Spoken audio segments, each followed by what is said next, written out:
welcome to the Studio Demands It an Exercise. Should I start over? I like how you started with a... Hello, Jim.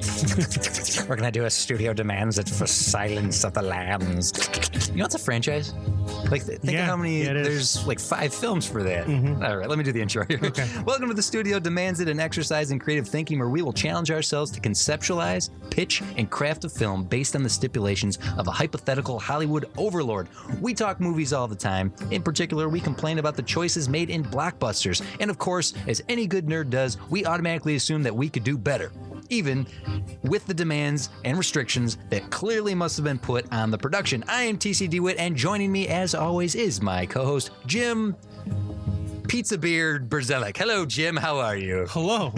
I'm good. Pizza Beard. It's hard to be upset with this pizza beard. Now, the audience is going to want to know, do you have a beard made of pizza? Do you have pizza in your beard? Like, why did they call you? If my beard was made of pizza, it would have pizza in my beard. Okay, yes, that is true. Yeah. Would you, is that how you shave? You just eat your beard? Yes. That seems gross. It does seem that way. This seems like a trauma film. And it is. This seems like a trauma movie, right? Like it is quite gross. Pizza beard, just. Yeah. I mean, that was a whole gag in Spaceballs. Yeah, Pizza the Hut. And he ate himself to death. Is Spaceballs good? Like, Mel Brooks has an acquired taste, and I don't know. That'd be something to go back and... I suppose. Like, is his style of humor, his style of parody, does it hold up? I want, because I haven't watched any of his movies in quite some time, so I wonder. So, at least amongst the circles I find myself in, I'm going to say yes. Mm-hmm. Blazing Saddles comes up all the time. Young Frankenstein. So I think in general, yes. Not every single one of them is a quotable classic. Yeah. The one I'm reminded of is Life Stinks. That's right. That's where he's a poor guy and he's a rich guy. He's a rich guy and he becomes poor. Gotcha. I remember the ads for that. I never saw it. Remember when commercials were a thing? I remember when commercials were a thing. Yeah. I was complaining about that last time we hung out. That someone I was with was watching Forrest Gump on TV, so there was commercials every 5 minutes, and it was driving me crazy. Especially because the dude had a Blu-ray player and Forrest Gump sitting right. All he had to do was just pop that bad boy in. Right, no more commercials. Okay, so welcome back. We're doing something special today. This will be our first audience choice.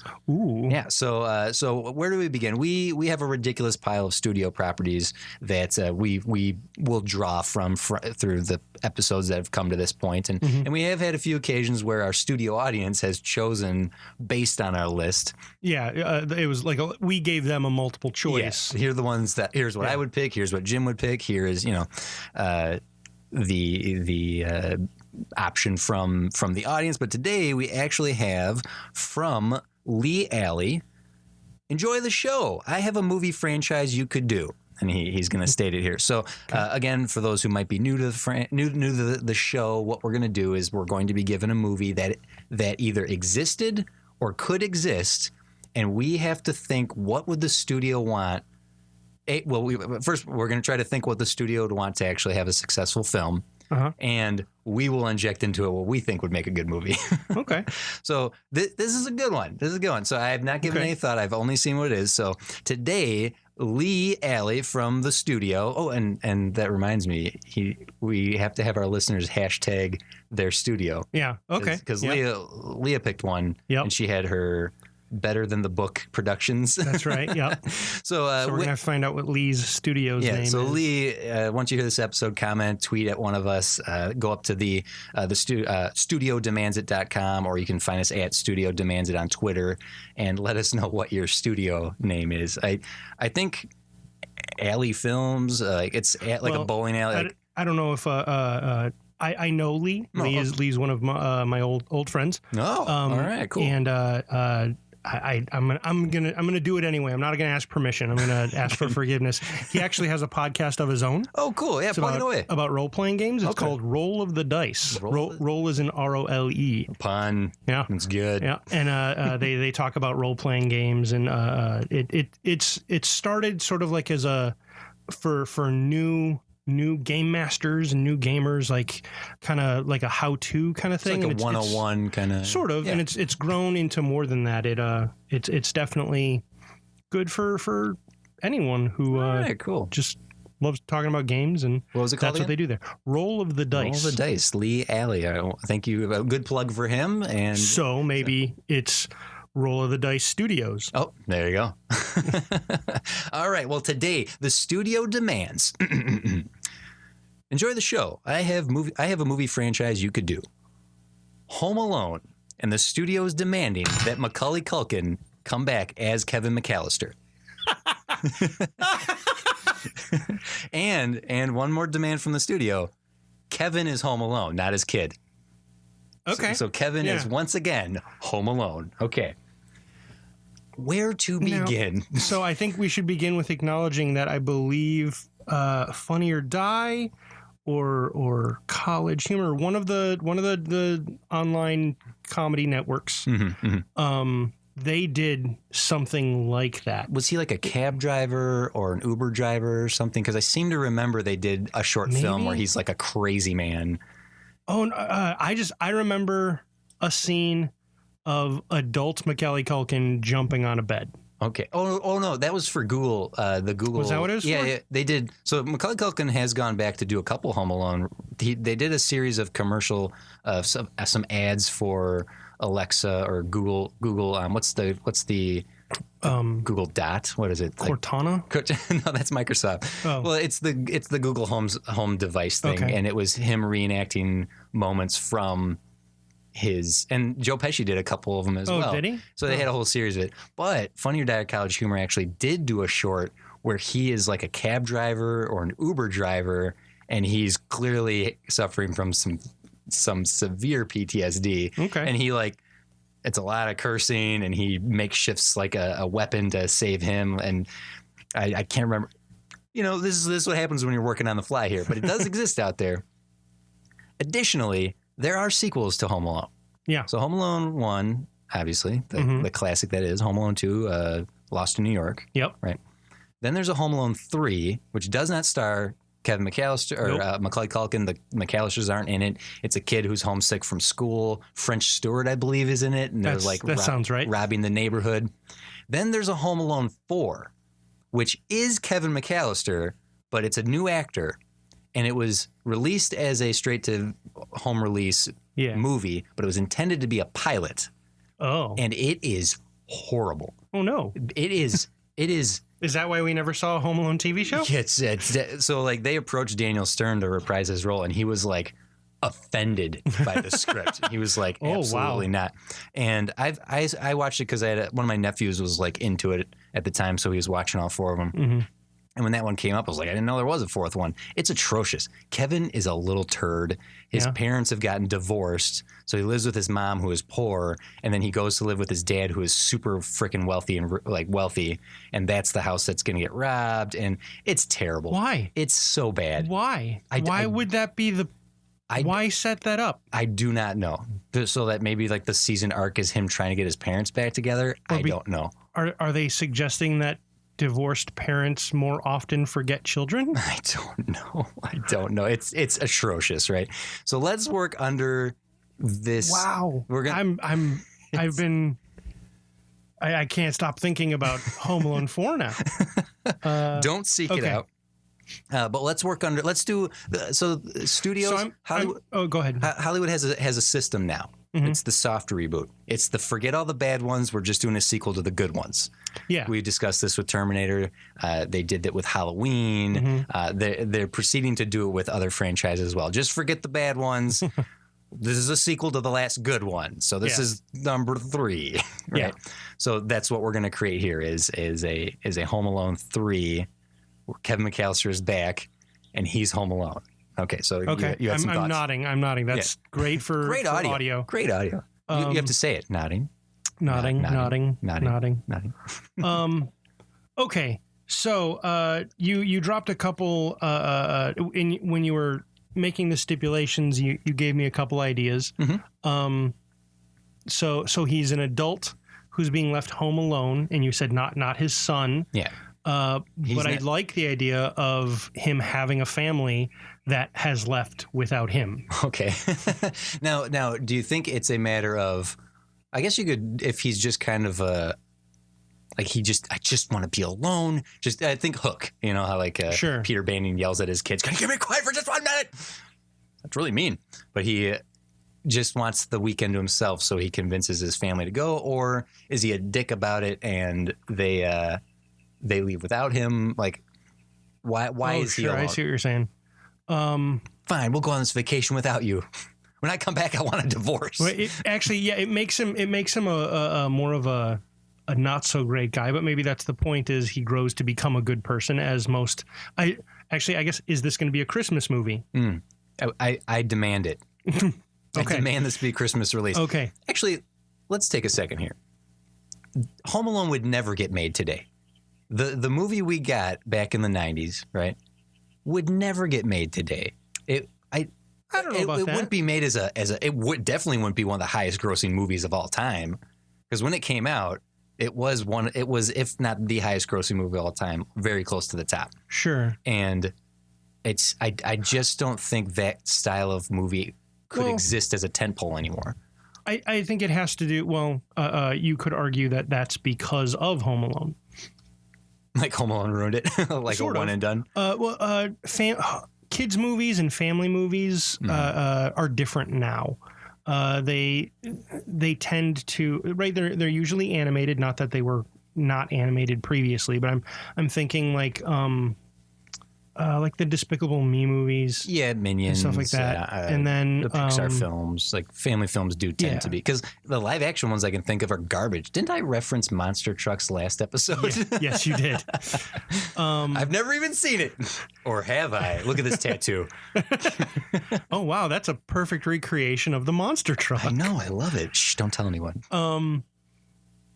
The other thing is, or the other types of family movies that are being made now, the live action ones tend to resemble the other fun movies that kids want to see that are coming out that aren't necessarily for kids, like superhero movies, or action movies, like Welcome to the Jungle, Jumanji 2. Yeah. Things like that. So they're not. Maybe I'm wrong. I could be missing a whole slew of movies that just is that I'm just blind to. But I kind of feel like that more kind of grounded kid in a scenario movie is animated. Well, I mean, Boss Baby. That was really it's animated and more. What's the word I'm looking for? Hyperbolic, not hyperbolic. Exaggerated. Fantastical. Right? Like there's some fantastical element to it, not just a kid's left home alone and he's precocious. Mm-hmm. That's what I'm saying. I think it's too simple of an idea now. And that slapstick comedy style doesn't really work anymore. I don't think that it's what people want from live action anymore. People don't want the frying pan to the face, electrocuted skeleton. So when's the last time that worked? I don't know. If you think of like the early Harry Potter movies, like the first one at least, first and second one, it's like, we get a wand up the nose of the troll, and we get I don't know. Like I don't think that style of comedy, that sort of family film, works in a live action anymore. But I want this has to be live action. The studio is saying capitalize on this. But now we kind of run into a problem of escalation, right? Die Hard as Die Hard can't exist anymore. John McClane now has to save the world. And even if you want to recreate Die Hard, it's in a skyscraper with The Rock, and it's technologically off the charts, or it's Olympus has fallen, and it's this hyper superhero level kind of action movie. So Home Alone as the protect the house, I don't know. Okay, let's find a way to make that work. I think you can do it. The thing is, so the initial pitch, I think, makes Kevin sound super awful. But the idea is by the end of the movie, he's learned his lesson. To be a family man. Like family comes first. And so the idea is sort of like he was in the first one. He's this selfish guy who works hard to get his family nice things and is super annoyed by them, right? Because they're always bothering him. He works hard, and so when he comes home, he just wants to relax, not fix this thing or drop the kids off here or anything like that. So he's super annoyed, and he just wants a holiday. I got to himself. I know how we can make him less of an asshole. Go ahead, continue. And so a family vacation is planned, and this is his opportunity. And he actually, it's unlike the previous movies, he actually causes the mix-up, right? He has to be away for business not at the last second, so he's not ditching. What happened? It's right before they leave, right? And so he says, "Oh, I'll meet you there," and So it would be this switcheroo that he pulls where they leave just as he comes home. He waits a little while because they're all gone. And then he calls his wife, who's like already at the airport on the plane on their way. They can't turn around. They can't come get him. Right. And it's to a faraway place, super expensive. And so then when they finally talk, he's like, I got home. I tried getting here in time to get to you, but you guys were gone. Now they're in Portugal and they're not coming back. Yeah, something like that. And so Kevin's now off the hook, and he has the house all to himself for a whole week and a half or whatever. And you go into the beats can be really similar to the original. Yeah. Okay, I'm gonna throw this at you. I think I have a way, because we're risking something here. A little kid being an a-hole can redeem himself by coming of age, as the original movie is. He learns to appreciate his family, sure. Right? Making a husband who's an asshole to his wife and his kids, that's a long road for him to redeem, and it has worked. I mean, if you want to go Shaggy Dog, if you want to go to the original and the Shaggy DA and the Tim Allen one, right? I was actually just thinking Adam Sandler's Remote movie. Okay, yeah, it wasn't that bad. No, right? no, not the movie. You just said Adam Sandler, and I felt compelled to groan. Sorry. Yeah. So let me give you this. He's not a husband, or maybe he was a husband. Maybe he's divorced. Maybe he is estranged from his family already. He's an uncle, and he is a dick to his brother and sister, or his sister-in-law and his brother, right? And their kids. And he's Uncle Kevin, and he's just annoyed by his nieces and nephews, and he wants to get rid of them. And to make it so that he has to save the house, but to escalate it to a bigger level, he could be the landlord or the groundskeeper or the janitor of a condominium, like a complex of buildings, like what? No, I'm. So he's like the lazy dirtbag, super at like 5 buildings, and he's let his brother and sister, or what, he's let some family move into the complex, and he's just constantly put off by them. I didn't ask you to move here to be my friend. I don't want to be an uncle. I'm a dickhead, right? Like, and the kids are trying to reach out to him. And there's that moment of his sister saying, you know, maybe if you were a nicer person, you'd still be married. Maybe if you were a nicer person, you'd still be connected to your. So now he has to reconnect with he'll learn to appreciate his nieces and nephews and his brother and sister, or his brother and sister-in-law, what have you.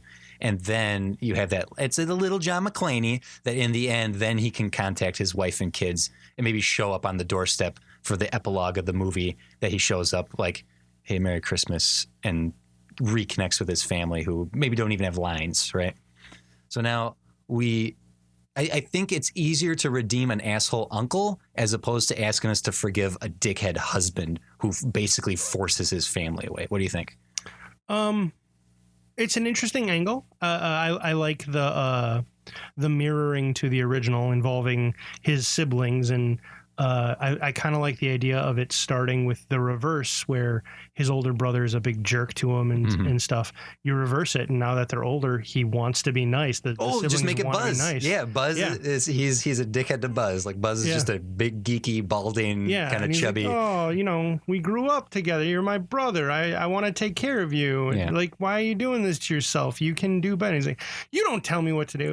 And in the meantime, he's sleeping on Buzz's in Buzz's guest house or something. What do you think of the idea of like 5 buildings? Like it's an estate, or it's like a block, if essentially. Yeah, honestly, I feel like that's a little too diehard escalation. Okay. It's just okay. What about a super for just a single building now? So if it How do you get rid of all of the tenants? Yeah, good point.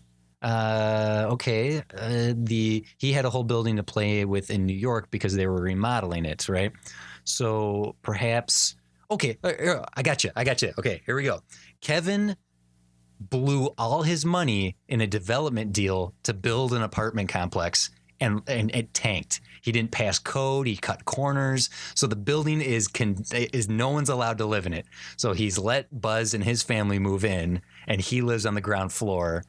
And maybe there's a homeless guy who lives somewhere in the building that could be the person he connects with. Because, there's always there's the bird lady in the second one, right? So he has a whole.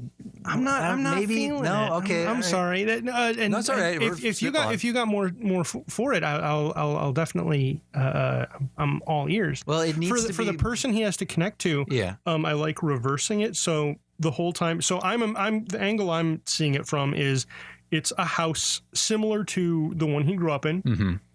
Actually, it would be kind of. Poetic. Would it be funny if it was the same house? Buzz got the house, because I don't know. I feel like it should be Buzz's house because he's the uncle, right? So he doesn't own it. He's now there, sort of house sitting, not really. So he's in this house, and the thing is, the old man is no longer with us. Mm-hmm. Instead, there's a family has moved in.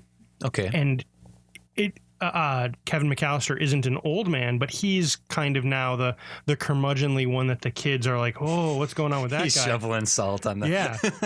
What are you looking at? And by the end of the movie, he comes to realize, oh, I've become this curmudgeon because he sees this family interacting, and there's probably a beat where they come to his rescue in some way. Okay, I like where that's going. I like the connecting with maybe it's a kid connecting with an old man, right? A young girl. Let's keep it diverse here. I was actually seeing siblings. Like, okay, twins. We'll get a boy and a girl. Yeah, and they're multi-ethnical. Yes, ethnical. Yeah, ethnical. Here's my problem with just the house, though. Okay, is that enough? Like, it's a big house, and we saw that in the first one, but. You have to think, we're 2019. This movie is going to come out, 2022. That's right. Sure.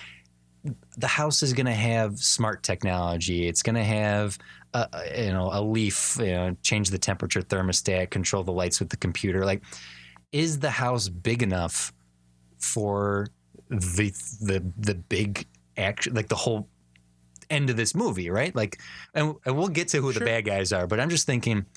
Even Escape from New York or Lost in New York, Home Alone, Escape from New York. It's a combined franchise. That's a different episode. Oh man, your gears are turning. There's steam coming out of your ears. I love it so much. That's so dumb. I love it beyond belief. Put a pin in that. Kevin McAllister, I heard you died. No, I just lost an eye. Look, they even knew they couldn't do the house again. They had to get a bigger place. They had to raise the stakes. I think that's sequelitis. I think that's the notion of we have to raise the stakes. I don't think they had to. Now, Kevin was still a kid. They were playing specifically on that. They were trying to recapture what they had just gotten. There's reasons why you had to change the location because Kevin was still pretty much the same kid. Yeah. Our main character, despite being the same person, is a different person. He's an adult now, yeah. And the idea, I think the thematic idea we're going that I feel we're moving toward here is the whole thing's sort of inversed. While still being the same. That's terrible. That's a terrible way to explain things. I got it. It's the house again. Yeah. Right? Okay. We're going to get both our ideas here. Okay. The house is the centerpiece of but it's 50 years in the future, and it's super huge now. And it's in the sky. Yeah, it's a Jetsons house. No. We're going to get both here. It's the house. The action goes to the house, and right when you reach the climax of the house, almost recreating the beats of the first one, they go to the neighbor's house, and then the next neighbor's house, and so now we get the neighborhood, the multiple buildings, and we've now escalated it to 2, 3, 4 locations. So now it's the neighborhood itself that's at risk and not just his singular house. And I think that if there was no indication that in the advertising that people would come to expect they know how the movie's going to end, and suddenly we launch into another act of going through more traps and more. You're not liking it. The studio's making faces. I'm just wondering why one house isn't enough. Because I can think of movies I can think of movies where adults basically hunker down against a siege to the house. That's essentially what it is, right? It's a siege movie. Mm-hmm. To make it sound way bigger than it is. The house, that house in particular, is already pretty big, right? Like, yeah, you can lay out each room. It actually, thinking about the movie, there are rooms that are iconic because of it, right? Like the kitchen plays a specific role. The foyer is, I've never seen a more important foyer. It is the most important foyer in cinematic history. Maybe. Does Scarlett O'Hara come down a stairway to the? No, don't get. She does, and then it gets burned down at one point. What about the foyer? But I don't know if Sound of Music where they're singing "So Long Farewell." It's the most important foyer in cinematic history. It is. It comes up over and over again. It's there at the beginning when Kevin first sees Joe Pesci, the pizza guy, all of that stuff. Okay, and they keep coming back to it. And now I can't stop thinking about foyers. I wish I had one. Yes, it'd be nice. Okay, let's. I will relent. No. I'm worried. I'm worried about making it bigger and it turning into. There's something personal about defending the home. Right. If it becomes the neighborhood, I feel like now it's delving into a different theme. Okay. It becomes more about community then, and maybe that's the direction to go. But I feel like the theme is supposed to be family. Yeah, I agree. Now that I'm thinking about it, I think it might be the wrong call to rope in other people to help him. It should be Kevin versus the villains learning a lesson through the process of being alone. I'm trying to think how a movie of this style could exist now and appeal to the masses. And maybe it's just a matter of what the traps are, what the gags are. And I don't know, there's movies of this ilk, I think, that I don't know, that would compare to where we are now in terms of this style comedy. Sure. And Melissa McCarthy stars in all of them. So so there's That's Spy and there's so slapstick still exists. Yeah. So maybe that means Paul Feig is going to direct this and she'll be in it. I don't know. Melissa McCarthy is Kevin McAllister. So the question here is, who's the villain? What is the villain scenario? It's Melissa McCarthy. It's Macaulay Culkin versus She could take a hit to the face. McCarthy. She could take a hit to the face and sell it. God, I hate that. I really like that.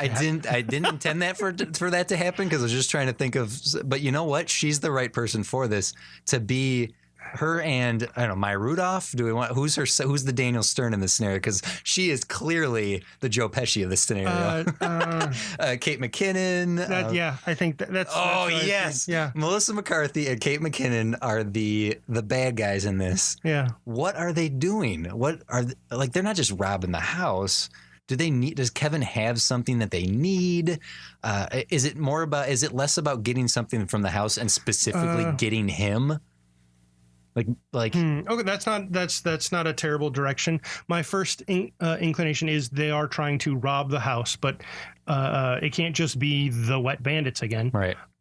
So the idea that comes to my mind is they actually work with Buzz, and he's high up enough that he has an important role, and they are trying to steal something from him to either sabotage him, or get ahead, or both. This lends to the Uncle Frank theory. Do you know the Uncle Frank theory?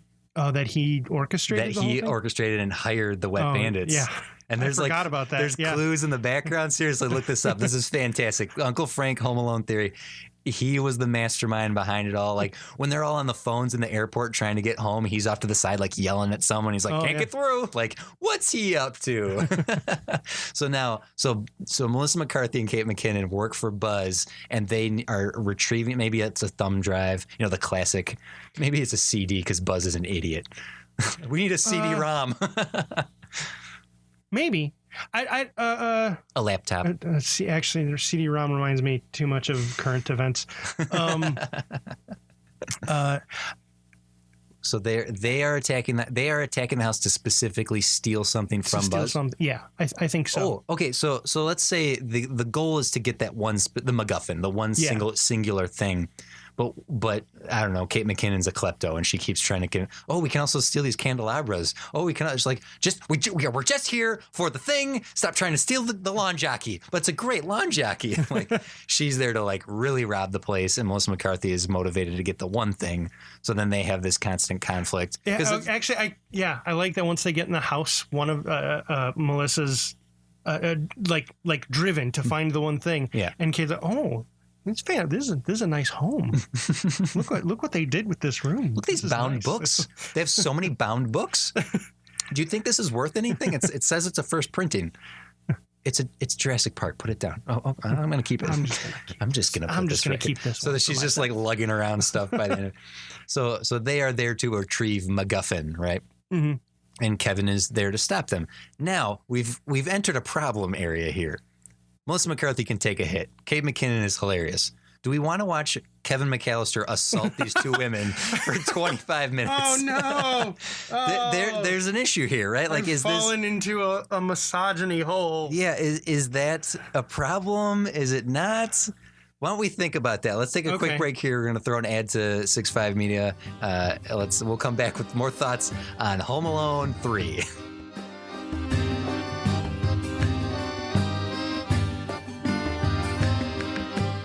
Hey, I'm Max Olmstead. And I'm Jordan Johnson. And we're here to talk about the Top Hat Balloon Show. Yeah, it's a sketch comedy series.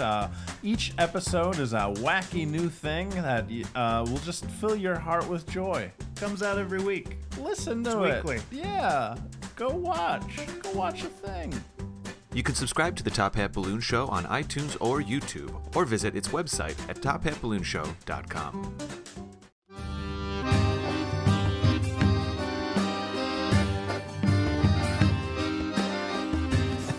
You can see them, right? I can You can totally see them as the villain. Like so, the scene near the end after they've been hit with all kinds of stuff, and Joe Pesci's going up the stairs, holding his arms up, trying to block, yelling out. Don't you do it! Don't you do it! I can see Melissa McCarthy doing the same thing. Yes. So is it? Oh man! See, I don't know if we're the right people to answer that question. We're probably not, but we're the only ones here. Good point. So the one time we don't have a studio audience with a woman sitting next to us. Leah, where are you? So here's why I'm going to posit that it's okay. Okay.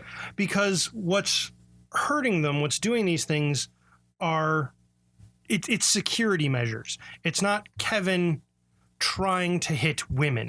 Okay. Does that make sense? Yeah. It's Kevin trying to stop intruders. In this case, the intruders are women. Is it more sexist not to kill you? However, thematically, right, one could read it as, well, I guess it depends on how villainous we make them, because really what we've set up going with the plot we have is these are just women trying to get ahead in the business world where they're already behind. Yeah. So who are we to beat them down? What about this? Like, because they are doing crime. Yeah. Like one way or another. Crime. Let's try this. Could we have a moment of confrontation before the assault where it's like, hey, don't you come back here. I don't want to see your face. Oh, we're coming back. You better not. We are. I really don't want to have to hurt you. No, you should hurt me. Go ahead, bring it. Like if they just tell him it's okay, essentially. Like I see what you're saying. I don't know if that actually, if our characters say it's okay. No, it's fine. I don't think it's fine. If I hit you, is it misogyny? No. It's misogyny if you don't. I don't know if that actually makes it so. So that is an obstacle. That is an obstacle. But they're so perfect for it. They really are. And so now it's and if we go with he's a bad uncle, learning to understand his family, like that thematic element of it, where that he learns to miss them, that maybe the attack on the house, I don't know, something that he has to grow to appreciate, because in the original he learns to miss his mom and his family because they're not there, and he starts feeling lonely without them. So that's probably where we need to go with this as well. Sure. That he misses his nieces and nephews running around. He misses his he's left to handle some of the business elements that Buzz was taking care of. So, because just like Kevin starts doing the shopping and he starts cleaning the house, so maybe he, out of boredom, starts looking and crunching the numbers, because he is a smart kid. He just never applied himself, right? So maybe he figures out how to balance the budget. Maybe he figures out how to help Buzz's business just by happenstance when he finally applies himself, just over the course of the story, right? Sure.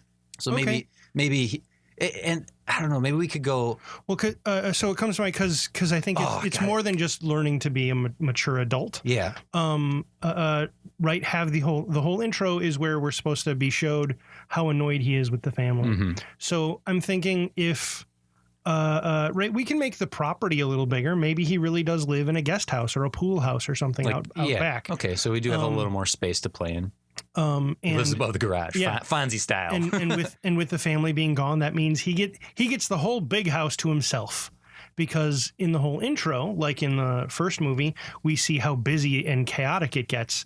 And so we see him getting annoyed with everything. And so eventually in the quiet moments of the movie when our thieves are not raiding it, he like we have these quiet moments where he's bored of the television or opening gifts to himself, and he like looks over at like the side where two of his nibblings, that's the word for nieces and nephews. Really? Okay. Yeah. The word of the day, everybody. We're being annoying, playing, doing something earlier, and he looks over and he gets sad. Like we could even go so far as to he attempts to kind of recreate the play himself.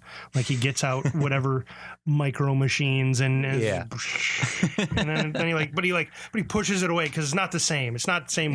Him playing. He wants these annoying kids to be doing it and getting in the way. And so I like where this is going, because he would learn to miss them. How do you feel about that idea that Kevin is smart enough, he just never applied himself? Oh, how about this? Let's say him and Buzz kind of inherited the company from their dad. He passed away and left it to both of them. And Kevin screwed up big and hurt the company. And Buzz has been trying to rally this whole time. When Kevin, out of boredom, starts crunching the numbers or looking at what have you, that sort of leads to the MacGuffin, he could realize, wait a minute, Buzz isn't a bad businessman, and I didn't screw up. Someone inside the company screwed up. And that's what Kate McKinnon and Melissa McCarthy are coming for, is the proof, like some sort of element of proof that would bust them for stealing from the company or stonewalling or insider trading. I don't know, what have you. But so now Kevin is protecting the proof he needs to save his dad's company, to hey, Buzz, you're not a bad businessman. And I'm not either. And they're there to steal that evidence, or at least that's what Melissa McCarthy wants, whereas Kate McKinnon is stealing everything along the way. Does that kind of give us our general plot then, of like the villain plot at least? What do you think of that? Mostly. The one angle it separates them more, but I wanted to say it out loud just in case you like it more or you have something. Go ahead, because I have a curveball to throw at you later. So they're not actually involved with the same company at all. It's corporate espionage. They're from a rival company and they're trying to sabotage this other company. Okay. The one other thing is, I'm not married to it being Buzz running a company or it being their dad's company or anything like, unless that was a part of the movie and I just am forgetting that. Being a businessman involved with business, I think is okay. I mean, the only thing, owning the business feels a bit much. Whatever to the me. hell, I don't know. It pushes the. Okay. Maybe I could be wrong here. It's just a matter of. I'm willing to bend on this one. It's just a matter of the fact that Mr. McAllister was able to afford an entire Paris trip for all his family, nieces and nephews alike, to go overseas for Christmas, and he was able to follow up that next year with another trip overseas. So he's clearly rolling in the dough. So I'm just saying he has a pretty good business going, whatever he's up to. That's true. That is very true. Okay, so I guess now it's like, I mean, we don't have to sit here and contemplate how he's going to just assault these women, but if we're okay with Melissa McCarthy and Kate McKinnon taking a hit from Kevin and he's not attacking them, he's defending himself, then I feel good about this movie so far. Could there be an element here? So here's another curveball I want to throw at you. Something else to consider. Mm-hmm. Could Kevin be the bad guy? Could he like, he's already he's a bad uncle. I'm saying, like, let's look at this from a completely different angle. Could he be involved with the crooks who were stealing, and then he was like, I don't want any part of this life anymore. I'm going to go live with my brother. I'm giving up on this life of crime. Clever. And now his old partners have come to collect. To rob him? Yeah. So then we could go a matter of Melissa McCarthy and a male counterpart as opposed to Kate McKinnon. And now it's a little less sexist. So we're here to kill you, Kevin McAllister. We're coming for you. Thematically, that doesn't work as well. So in Home Alone, one of the reasons thieves, robbers, house burglars work as bandits. the bad guy. Wet bandits. Wet bandits. Work as the bad guy, and why Kevin needs to defend them is because these are strangers coming into his home to take from his family. So the very people he's coming to appreciate are who are being robbed, and he is defending. Yeah, this is my home, and I'm going to defend it. If you have them, if we have the villains, the antagonists coming to affect Kevin directly, that doesn't play into the theme. Okay, good. That is an awesome point, and I would definitely take that into consideration. So my idea of Kevin being the target, we're going to save for Home Alone 4. Yes. Back to New York. Yeah. Yes. So we have... Actually, that would work. We can have the same villains come back. They're really mad to get them. After the last... Yeah. Which is thematically similar to Home Alone 2. Yep. That Home Alone... We got you Home Alone 3 and 4, Lee. How do you feel about that? Because now it's Kevin running for his life against... Oh, let's do it. It's Home Alone 4. Okay, so he's in New York. They get out, and they just want to get him. This is like This is a... Wait, are we done with 3? Did we finish it? Well, I don't know. What are we missing from? I honestly, we're missing the actual beats. We're missing the actual... What fun traps would there be? Oh, boy. That's a brainstorm session in itself. Like... Oh, I forgot a thing I thought of earlier. And so rather than a pool house, if it's going to be the same house and not just a similar house, a similar house probably makes more sense. But if it's the same house, right, even, whatever, I'm quibbling at this point. Same house. The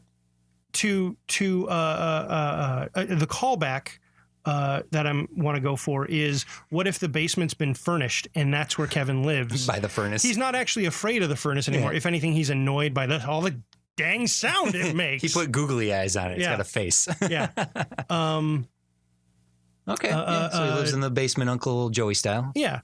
What else? What other beats can there be? Actually, at first I was like, oh, you're right with the high-tech security. I think the high-tech security could play into it. And at first, that's what would alert him to 2 people skulking around the house. Okay. Yeah. And then the thing that leads him to create his own traps is one of the times they disarm the security. So they have ways of just... undoing all of it. Like, oh no, that's not good. You have to. I got to get some paint cans. We got to go analog on this. I've done this before. I know. Got to get that shot to the camera because I don't know. The fourth wall break. I forgot about that. Which I realized after many viewings of John Hughes movies, that's his trademark. Because John Hughes wrote Home Alone 1. Oh. And Chris Columbus directed it. And Chris Columbus was John Hughes' apprentice, essentially, or protege. And John Hughes' trademark is the fourth wall break. Every movie he has does one? It. Yeah.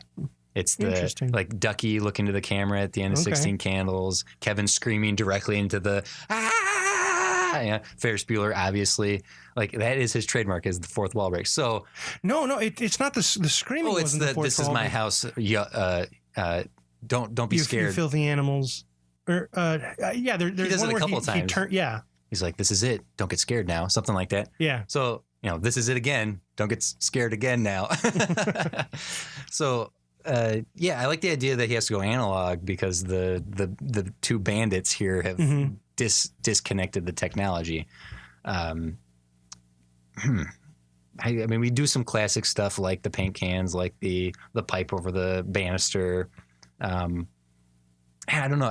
The digging into like the gags, like all the traps and whatnot. I feel like that's a whole other conversation. That's right. That's choreography. Yeah. at this point. Yeah. Because I guess we don't have to have we don't have to plot those. I was just thinking maybe we could think of some fun gags here on the show. Yeah. But well, this is it's interesting because the gags don't quite. They aren't necessarily informed by the plot, right? Like the gags just like go room to room. What can we do in this room? Blowtorch, nail on the stairs, heat the handle of the door, the doorknob. Is Buzz still really into tarantulas? Dude, get the tarantula. I want to hear Kate McKinnon scream as a tarantula is put on her, right? Yeah. The attack or the attacks, the traps themselves aren't really plot motivated. Sure. They just are what they are, right? There's a couple that are like the tarantula itself it builds up to that through the course of the whole movie. The challenge of this one though is Kevin was a kid, and so there were kid-oriented traps, things around the house, toys, stuff like that. There was a Rube Goldberg element to them. Yeah. Now Kevin's an adult, and Kevin could do adult traps, which could be very not funny and deadly. Yeah. So there's a problem right there. So that's I think the only reason I'd really want to sort of spend some time on this is to kind of establish the types of traps they would be. I got how we can set this up. I got how we can establish the sort of traps he would set that wouldn't be these murder machines. If the opening of the movie he has some sort of Rube Goldberg device so that he can lazily not do things. So that's what he still does. Yeah, we see that he has made a life of making complicated machines that pop toast from. Think of the opening of Back to the Future, if you will, right? Like he can get the furnace to stop making noises by clicking a button and So we see right from the beginning that he's still capable of making Tinker Toy, Lego, and Micro Machine devices. So that when it comes time to... But then they would have to be modern toys. Right. And that's a problem as well because... they're all iPads. Exactly. Well, maybe that could be his complaint. Kids don't play with the good stuff anymore. So he has to get them out of the attic? No, out of his basement? He already has them in the basement, all his old stuff. Like his nephew and niece keep coming down, his niblets, if you will, come down to play with the old junk. And Buzz is like, what did I spend $700 on an Xbox 2 if you guys are just going to come down here and play with Legos? Well, the Legos are fun, Dad. Yeah, the Legos are fun, Dad. Actually, Kevin, you're not helping. Meanwhile, Kevin is playing the Xbox. The Xbox. Yes. What did you do with the tablet I gave you? Oh, I traded Uncle Kevin for this, and he has like a Rubik's Cube with missing stickers. Sure. And Kevin's just on the bed like.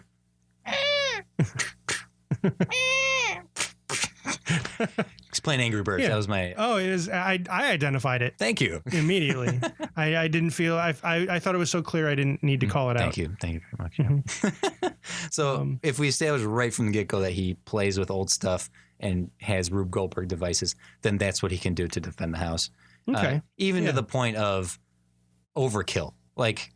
we could lampshade it and Melissa McCarthy could scream like, whoa, like go into a room, watch, do, watching this thing. So the whole clang, the whole time going, no. And then right when it's about to happen, Kate McKinnon walks in the room like, hey, what'd you find? And bam! And then they both get taken out. And Melissa McCarthy could say something like, why go to all the effort? And then crawl out of the room into the next one. She's like waving her hands like, check for tripwires. This kid's got a problem. He's not a kid. He's a grown man. Are you sure? Because these are a lot of toys. He's a grown man. Right? Yeah, I want to watch that. I really want to watch that. She's the right person for it. This is good. Okay, so I think that solves the trap issues. I think so. And We also didn't resolve exactly what it is that the neighbors finally do to either help or just what truly inspires Kevin to that. Okay, let's For his heart to grow 3 sizes. brainstorm. Could he Buzz has bought his kids technology, and Kevin either plays with it or he just tosses it out, and the neighbor kids have the good stuff. So like I don't know, Buzz gave his kids a taser or something, and that's what he. I don't know. What's how do we suck them in for the end here? So he scares the kids, right? Because I don't know. I like the idea of the reverse thing. So he scares the kids a couple times, at least once on purpose, once on accident. Feels a little bad about that. So then there's a third time. He sees the kids outside. He goes outside. They maybe run. Or they're very apprehensive, and then he makes friends with them. They make a snowman or something. Yeah. Right. So friends established. Cool. I think that's kind of resolved. So that all happens along the path of him missing his family. Snowman's great. He could have, don't lose your thought. He could put a bunch of snowmen in the backyard. And like, do you remember on The Office when Dwight was pranking Jim? No, I didn't see that one. He does. I just think of Calvin from Calvin and Hobbes. So he has like a series of snowmen, and Melissa McCarthy's taking a rake and like knocking them down, or like a shovel and knocking them down. And she goes like, the last one she hit has some sort of like electrified pole in it. So she's like, that's terrible, and it's going in the movie. That's okay, right? But how do the kids come to his rescue in the end? Yeah, that's the only thing. I'm not sure of. Okay, throwing something out here. The kids call the cops. No one else had done that. Maybe Kevin could be, because there's a joke in the Google ads where he's jumping on the bed and he like throws his back out. And he's like, yes, make an appointment. Okay, so maybe that's drawing from this. I'm just going to throw the idea out because it's coming to me. But if he takes pills for something, maybe he has a bad heart or something that he finally has victory, and then that injury flares up, and now Melissa McCarthy and Kate McKinnon are on him, and the kids could come to his rescue with his, like, here, Mr. McAllister, he's hurt, he needs his pills. Like, we're not heartless. Let him have his pills. And like, the kid, maybe they're not really pills. Maybe he doesn't have a problem, but it's like establish it. Maybe, and then it's like, I don't know, sugar pills that he's like, I don't need these actually. But it's just enough of a distraction that the kid's like, he needs his pills. He has a bad heart. Oh, there you go. The kid could tell him he has a bad heart. Like, you have a bad heart, mister. Oh. And he's like, that's incredibly sappy. Oh, that's how he can freak him out the first time. If he says you think I have a bad heart? You think my pills? I need my pills. And he like collapses, and the kids run away like, Mom! And he just gets up and he's like, and he pulls out some Pez or something. So that at the end of the movie, he could be like, they have him dead to rights. He's like on the ground. He's like, and the kid runs in. He's like, his heart, he has a bad heart. He needs his pills. And he, I don't know, gives him a pellet gun or a cell phone to call 911. Or like the kid runs to him to give him his pills. And that's enough for, I mean, you have Kate McKinnon. Sure. Like, hey, we're not heartless. Let him have his pills. We didn't come here to kill the kid. He's not a kid. He's a grown man. And that's the moment where the kid saves him and allows him that last moment to get the one up on the bandits. Okay. Not bad. Bad heart, right? I have a suggestion. Go for it. So the studio wants to hear it. We established earlier and actually throughout, the neighbors don't like him. Okay. At all. And by the end of the movie, so our bandits have done something to make sure that security, that the police don't come by the house, or they find out that actually Kevin has been enough of a disturbance that the police won't come to responses to this house. We don't answer calls to this neighborhood anymore. At the end, finally, the police do show up, and neighbors are there, and they're all looking accusingly. The thing is, they're there. Because our ladies have accused him of something or other. Assault. That's a little too serious. Yeah, that's a little too serious. Yeah. But basically, the police are there to arrest Kevin because of their accusations. And the kids basically come up and or the family next door. That has had a change of heart or something like that comes over, and they are his alibi. They say, no, it's actually them. It sounded way better in my head. It sounded super triumphant. You're not in the wrong spot here, because it could be a matter of that pills moment. He needs his pills. He needs his pills, and slip him. Could be a bad idea. Throwing it out there. The talk boy. Record them confessing their crimes.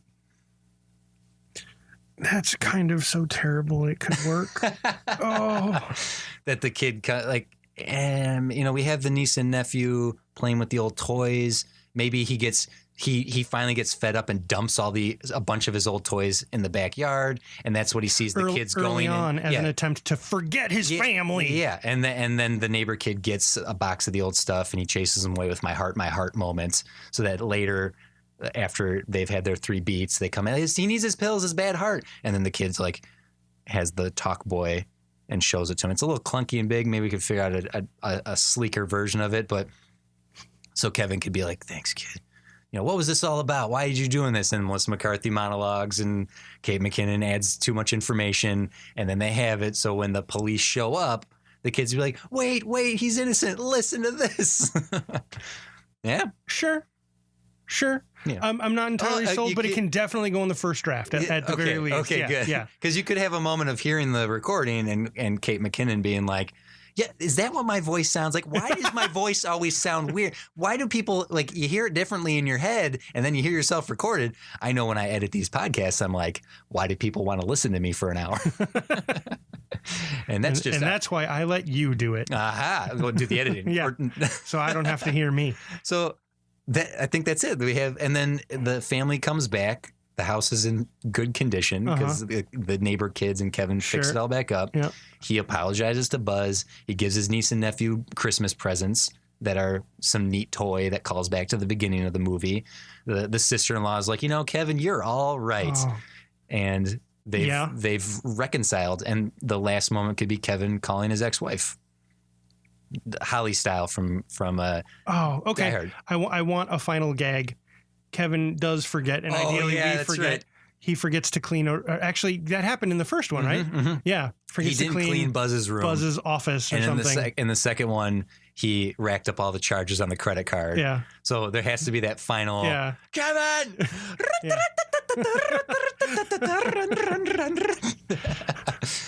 Oh man. Okay. Actually, we know Melissa McCarthy's going to be in this, right? And Paul Feig feels like the right guy to direct this since he does the majority of them. I don't think I'm not sold on him. I think I know who would be a better director for this. Shane Black. I mean, yes. Could he do? It's Christmas. Could he do a PG-13? Has he ever done a family movie? Iron Man 3? I mean, I don't see why he couldn't. I'm just thinking what this movie. I don't know. I think having Melissa like a Nice Guys Without Swears is what you're thinking. That's exactly what you're thinking. So I mean, we'll get Ben Falcone in here. Let's write it with him. That's Melissa McCarthy's husband. Sure. Let's have. I think we got this. This is. I want to see this movie. Yeah, I think this would be fun. This would be hands down superior to 4 and way better than 3. I want to see this Home Alone 3. So that was catching up on actually finishing 3. I am satisfied. I'm good with turning that into the studio. I hope this. I'm very excited to see how the studio feels about this new Christmas classic we have just created here. Did we want to say anything more about 4? Yeah, I mean, we have time. Let's talk about it a little bit. Why not? Okay. Right, let's delve into 4 here. I don't know if we need to go the full 9 and develop the whole movie, but we got time here. Let's talk a little bit. Okay. I like the idea of them getting out of prison and wanting to kill him.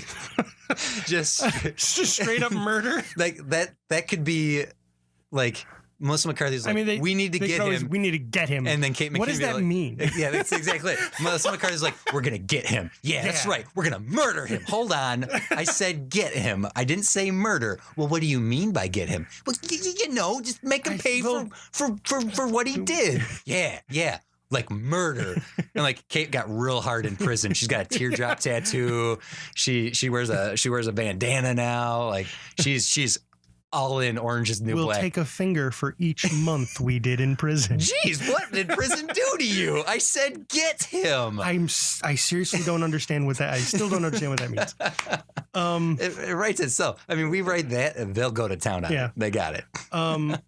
Okay, I like that idea. So the premise, the reason we go to New York is because Kevin has done such a good job. Buzz has brought him on, and they're going to do a deal. And now I'm going to give you your apartment building or complex or whatever. Yes, that they're going to they're going to check it out because their company wants to look into buying it or something like that. See how wide my eyes are? They're so wide. Buzz is the businessman. Yeah, Kevin's the head of security development. That's ridiculous. He is in charge of securing. Like he goes in to check out. Like, you can break in through this window. Like, he's Robert Redford from Sneakers. He's become a security expert. He's an expert on how one would defend a building. Yeah, we're gonna need cameras here, and some micro machines over here. Micro machines. I could fit an entire Hot Wheels racetrack through here. But yeah, I like that. They go to New York for a business acquisition. And Buzz now trusts Kevin. Well, so that's the premise. Something happens where either they have to travel separately, and Buzz either like gets on the wrong plane, and now he's on a long trip or something. Kevin has to do the deal alone. Or he gets called away, or something like that. Mm-hmm. And so he has to do the deal alone. But it's great for Kevin because he gets the amazing suite that they at the hotel they're staying at. It's all to himself, and he has to go to the building and all the New York things. So for Buzz getting pulled away, maybe one of the kids has a recital that got moved, or a play, or a kid. And he's not a bad dad, so he is going. Kevin, you can do this. And Kevin says, you need to go see your kids. Go to your kid. You need to go to this thing. Don't skip it. I got this, man. Trust me. I can do this. I can handle it. Are you Buzz sure? gives him some side eye. Yeah, it's like, Buzz, I sighs, can do this. and he goes. Yeah, and he's like, yeah. And so Buzz being the good dad, and Kevin encouraging him, be the good father. Go to this thing. So that shows that Kevin has grown since, like, he's embraced his new love of family once again. So now he has to do the deal alone, right? Uh-huh. And I think so this could be a good or a bad thing, because a lot of comedy sequels, pretty much all of them, suffer from giving the wrong character the spotlight. Sure. Pitch Perfect 1, Pitch Perfect movie. Pitch Perfect 2 and 3, too much Rebel Wilson. Hangover 1, perfect movie. Hangover 2 and 3, way too much Zach Galifianakis. Don't give the side character the spotlight. They were the sidekick for a reason. So I'm going to pitch this as potentially what this movie could be. Uh-huh. The A plot is Melissa McCarthy and Kate McKinnon. Like the plot is Kevin going to New York and dealing with all this thing, but we follow them more than we do Kevin. I don't know. What do you think of that? Like giving them the more time on screen, because Kevin's plot is simple as that. He picks up he goes to this thing for Buzz. He screws it up. That's true. Right. There's no lesson to learn here. He screws it up, and now he has to make up for his mistake to try to win the deal back. Like, that's as simple as it is. He enjoyed his freedom a little too much and was lazy, or he botched it. And he's like, oh my God, I proved myself to be the screw up I've always been. I have to make it up to him. I'll get this deal. I'll get this building. Whatever the case may be. That's pretty much it for him. And now it's a matter of not losing the deal, not losing the building, and they're there to kill him. No, not kill. Get him. We're just gonna get him. Right, with this gun. No, put that away. Where did you even get that? I bought it from a guy. What guy? What guy? What guy? Point to the guy. Don't point with that. Don't point with that. She's over there. Stop waving that around. So yeah, I like that idea. This plot's a bit thinner though. Like, we don't have some meat here. Because this I is did more, say we weren't going to overdevelop this, but why not? well, it's because this is right. This is less the theme of family mattering, or right, Ohana. And it's more a burglary of errors. Is what it is, and that's okay, right? Comedy of errors are good, fun stories all on their own. Yeah. So I don't think that's bad. And it's say, like, protect the building from, or just get away from them and lay all the traps for them to get. And something that you have to forgive the first movies for is this leap in logic. Why don't you call 911 right away? why don't you just call the freaking cops? Oh, right? well, I think at least with our third one, we kind of built that in. Mhm. You have that Kevin's you have the neighbors don't like him, and the thing is, our thieves are only assaulting Kevin's house, Right. no other house, and it's two ladies. What? There's no way they're robbing you. That's and sexist. it Women is. can be robbers too. We can be bandits. So there's that. The thing is, the neighborhood security, like literally, I'm imagining like a security company does drive-bys regularly for the ADT and Securitas or whatever. All the security that houses normally have, they've also learned to not respond to this guy. Yeah. And then that could extend as far as the local police. That might be a bit much. That if But- this acquisition is just in the city that they're already in, like, oh, we've heard McAllister, we've heard about you. I don't know if that works. Yeah, like that. But that's the thing. In the first one, you just take the leap of logic. Why he doesn't call the cops? They kind of, he's a kid. He's afraid of getting in trouble. Oh, you mean the actual first movie? Yeah. Why doesn't he in call Home the cops? Alone, Home Alone 2? Like, he's a kid. He's afraid. Like, he doesn't want to get in trouble. Well, what's established for that is it's unsaid, but Joe Pesci was dressed as a cop. right. Yeah. So it's possible Kevin doesn't think. I don't Doesn't know. trust the cops. Yeah. Yeah. So Also, like, that was the early 90s. 911 was still new to kids. Perhaps he didn't even know. yeah. Well, okay. It's just a matter of in this fourth one, the Back to New York, Home Alone 4, Back to New York. The other big theme of Yeah. that first one is Kevin insists he can do things on his own. Mm-hmm. He's a big boy.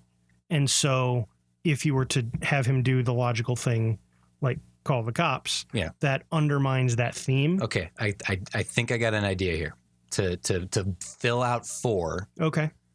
Oh man, okay, okay, okay. Let's get through this. I don't want to lose Yep, the thought here. yep. Okay, we're adding a third story. Uh-oh. Okay, so we got Buzz and Kevin's story. Kevin takes the deal. He screws it up. He enjoys the penthouse. Yada yada yada. Yep. We have Melissa McCarthy and Kate McKinnon who just want to get him. Uh-huh. Right. It's another robbery situation. A new villain is going to steal something from, I don't know, from the building itself. Right? So hold on a minute. I'm just I'm spitballing. listening. Yeah. But yeah. And this new villain is like a Hans Gruber smart villain, and Kevin isn't getting in his way. Kevin isn't even aware that this is happening. It's the bumbling bandits that keep. What are you doing? What are you doing here? You're gonna steal from this kid? You do not want to steal from this kid. We're here to kill him. We're here to get him. Like, so now you have this. Look, we're gonna get in the building. You can have him as your target. We don't care about him. We just want to get the thing in the building. Could it lead? Now this is all just brainstorming. Could it lead to Kevin having to team up with the bandits to take out the bad guy? No, okay, you don't like it. Okay. No, I'm not a fan. I'm not a fan. I'm just trying to think, how do we fill out this fourth movie? Because Sure. it's super weak right now. What if there is some role reversal and the building they're looking at isn't empty? Mm-hmm. There are people who live there. There are families who live there. Maybe one family, maybe two families. It's very run down. Not many people left. Okay. And Kevin, especially now that he's alone without Buzz, Kevin is the one who's kind of raiding their home. He's just going through these people's houses and Well, stealing stuff? no, Or- not. I'm thematically. I'm trying to suggest, right? Like these people are they're very very potentially going to be evicting these people Mhm. who we can establish don't have anywhere else to go. Okay. things Oh like yeah. that. Oh yeah. Okay. Yeah. Now we're getting somewhere. Yeah. Yeah. So- So in a figured so in a figurative way, Yeah. Kevin is the invader, right? He's there to hey, uproot their lives. what are you and- all worried about? We're gonna pay you for your homes. We're not just kicking you out on the streets. You're gonna get money for this. Like, but Mister, this is our home. Like, he doesn't get it. Like, he's like, you'll be together. You still have all your stuff. Well, You'll just have all your in stuff. the movies, you don't get compensated well for That's that. how nice I don't know they if that's are. in real life. That's how but it's- nice Kevin is. But like, well, maybe that's what he thinks, but maybe he Oh, didn't see yeah. the deal Yeah. or things like that. okay, I like this because now we have a community to protect. Hmm. But now I don't know if the band's wanting to murder him or get him. They don't want to. Is You enough keep here. saying that word. Is that enough now for him to have to defend against? Like now I don't know if our villains are enough here, right? Because I think that's great that he screws up the deal. He tries to make up for it. He's going to kick all these people out thinking they're going to be fine. He's the bad guy without realizing it because he thinks, hey, you're going to be fine, right? We have this entire building with people in it that he needs to defend. So now the bad guys I don't think are. I love the idea of here. How's this for convoluted idea? So he realizes, oh no, I'm the bad guy here. At I don't know what point in the movie he learns that, and so he puts together a plan. Oh, the barking. yeah. He puts together a plan to save the building for the family. He's basically going to sabotage the deal. And so he does. He's like, I does something where he has all the families leave for a weekend, something like that, while he sabotages it in some way to make the company that he is contracting for or whatever. Well, no, this will make up for his screw up. Like he was supposed to go to a meeting to buy the building and screwed it up. So now the best way to get the building is to lower the property value on it, get all the people out, so then he can get away. Like he screwed up his deal that Buzz trusted him with. So now he's like, okay, how can I get this deal to work? I'll get all these people out of here. Right. That wasn't what I was. Okay. Basically, he's going to sabotage the deal and leave the building to the families, essentially. Oh, I see. So I misunderstood. They can live I was busy there. shutting a door because the goddamn neighbor dog won't shut the hell up. And it didn't even help. I can barely hear it. Oh, really? Oh, good, because I can hear everything. So he's going to sabotage the deal. So he's going to sabotage the deal so that the families can stay in their homes. But to do that, he needs them to leave for whatever reason, right? That's our what's the word? I forget what the word for it. The contrivance. Contrivance, yeah, that's our contrivance to get the building empty so Kevin can set up his Rube Goldberg things. So when our ladies show up, they fall for it again. I think, and they can even say that. Yeah, no, I think we can. We go with this, and the way I'm imagining the ending, after all is said and done, our revenge. Adjective, whatever. I should stop trying to talk fancy. After the thieves are arrested again, and the families come back to say thank, or actually, I guess they wouldn't thank him just yet. Buzz shows up. He's like, "What, Kevin? What's happened? I knew you'd mess this up." And he's super mad at him and stuff. And Kevin's like, "You know what? It's okay." And then like he looks behind him or something, and he sees the families are together and they're in their homes or whatever, and they have Christmas trees, and Buzz sees it and he doesn't say anything, but you can see he's like, "Oh, Kevin did it for the right reason." Oh, okay, Kevin. That all works. And I want to toss this one little more element in here to try to fill out this a little bit. He's getting everyone to leave.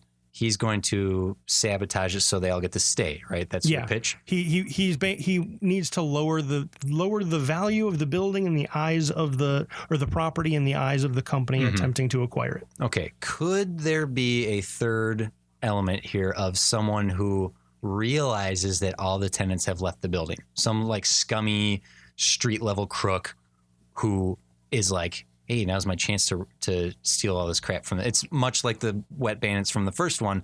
Everyone's gone for Christmas. It's our candy store. So hey, all the tenants have left from this building. Hey, it's our Christmas day. We can. So now we have this new. It's again going back to that idea of like a villain with more agency, because Melissa McCarthy and Kate McKinnon coming to get Kevin is great. I think there's so much humor that can be derived from that. But I don't know if that's still strong enough for Kevin to have to defend himself through the course of a whole building. But if there's a street level crook or a street level duo or trio that realizes the building is empty, that is then going to go through there, then you have 5 people for Kevin to torture. You have a whole building for all of them to go through, because it's not just the 2 bandits, but it's also the 3 thieves, and he's taken them all out one by one. So you kind of get my remember. Of course you remember. I said it 5 minutes ago of this third element. I'm still not sold on a third element. I think. How do you establish them as living in this slapstick type mentality that these characters from the previous movie do? Maybe that's on me for imagining all street level thugs as very truly violent. Mm-hmm. That to me is sort of like we're taking the Three Stooges and putting them in Judgment Night. No, think of this. These are the kind of idiots. I cannot remember what movie this is from. I know that Anthony Anderson's in it, but it's a dummy who steals an ATM and it's empty. I don't know that one. It might be the first barbershop. If I don't know. I'm grasping at straws here. So if they are incompetent thieves. That like, we stole all these ATMs, yeah, pop them open. Empty, empty, empty, empty. Where did you steal these from? The ATM factory. Yeah, like if they're just pumping them out. They're just pumping these things out. They fill them. Like if they are incompetent but cruel, because like Melissa McCarthy and Kate McKinnon are dummies, but they're not. Yeah, I mean, Kate McKinnon wants to murder Kevin McAllister, but if they are proven to be incompetent, and maybe one of them is a little too vicious and violent, that might give, we're going to steal from this, we're going to get, we got booted from this building. I don't know, some element that makes them more of a threat than our two goons. I don't know if that's the right way to go. I could be wrong. Maybe we do have enough. I think there might be something there. Mm-hmm. I don't think it's just more thieves. Yeah. Maybe something along the lines of, so it would involve reversing Kevin's plot again, because I think if you had other people trying to sabotage that, trying to sabotage the deal, right? Like, this is a big property deal. If we're here to sabotage this, if we're going to sabotage them, then we can buy it for ourselves. And so then Kevin has to so they're like fend them off. They're white collar criminals, as opposed to, honestly. I was imagining Melissa and Kate were white collar criminals as well. Yes, in the first one. Yes, absolutely. So I agree. The big lesson here is Kevin just hardens criminals. Just encountering Kevin McAllister turns you into you get so hard as a criminal. Check this out. That's a bad. Anyway, Home Alone 3. Yeah, the neighbors don't like him because he lowers property value.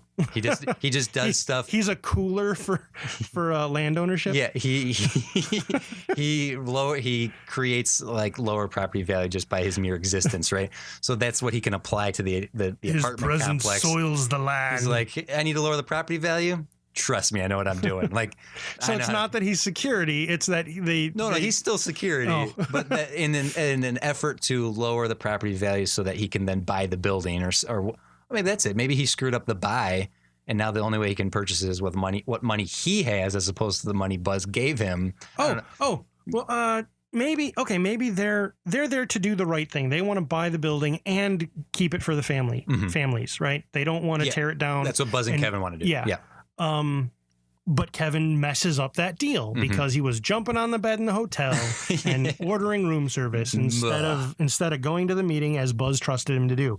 So he lost the deal to this other group, these other slimy jerks who are going to oh God, they're so excited. They're going to go and they're going to just take down this building. So then they're going to go to I don't know why they're doing it, but they're going to go to the building to do a thing. I don't know, like reasons.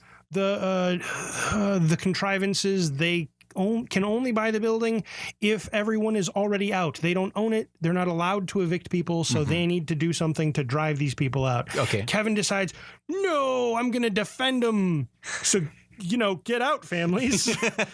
Just for the weekend. Trust me. Merry Christmas. Yeah.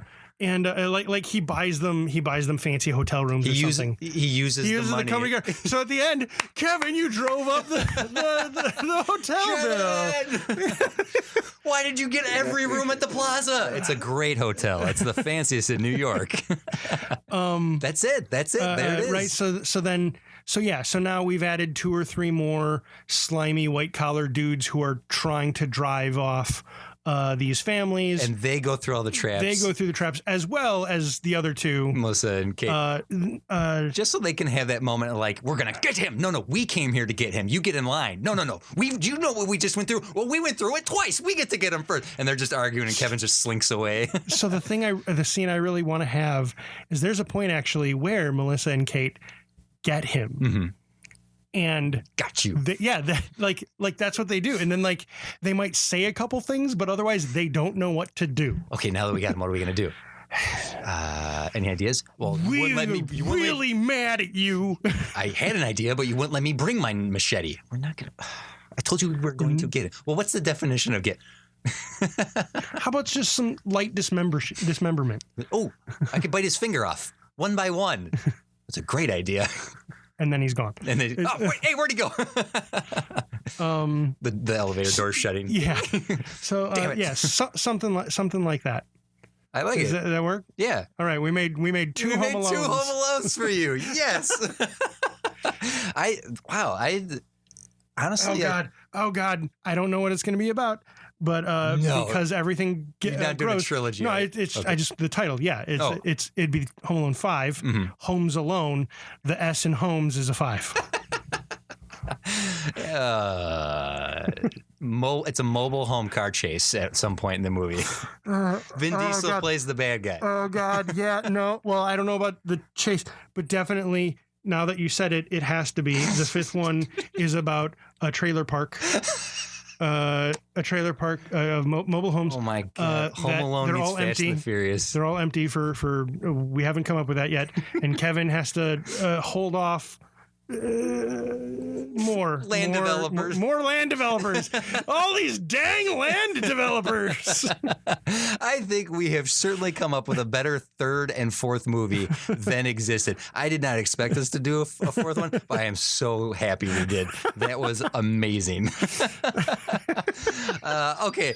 With that said, I think we've come up there. Let's do the social stuff real quick. Okay. You can find us at studiodemands.com. We're on Apple Podcasts, Google Play. Please subscribe. Please hit us up with some comments and let us know what you demand as a studio. Yes. Hit us up on Twitter at Studio Demands It. You can find me at TC's Big Head. Jim? I can be found at Tubok Wax On. I want to do a huge shout out to 6.5 Media for everything they've been doing, for giving us a place to run wild with our movie ideas. Yes. So thank you so much to 6.5 Media for that. Check out the Top Hat Balloon show. I believe that was the ad that was in here. If not, Another Zelda podcast is fantastic as well. Some great content coming out of there.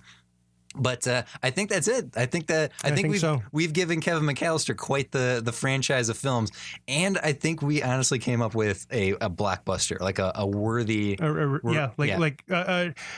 It would be considered like sort of like a dark horse kind of thing. Like I don't think people would necessarily think this movie's going to be a tentpole blockbuster. It's not Star Wars, but it's going to be one of those movies like, oh my God, that was a lot of fun. Like Jumanji. Like Jumanji 2 was a huge surprise success. Like I think with the right talent, and I think Melissa McCarthy and Kate McKinnon were that was the linchpin to all of this. Yeah. And I didn't even do that intentionally. That just came out. Yep. But as soon as that seed planted, oh man, this vine grew.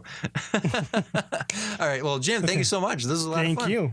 And I want to give a big thank you to Lee for giving us this property to play with. Thank you so much, Lee. Cool. We'll be back again soon with another demand, maybe even your demand. Ooh. So hit us up and let us know what you want to do. That's it for this episode. We'll be back next time. And to improve the world of cinema, I'm TC. I'm Jim. And that's our podcast. That's the end. We did it. We did, yeah. Okay, bye.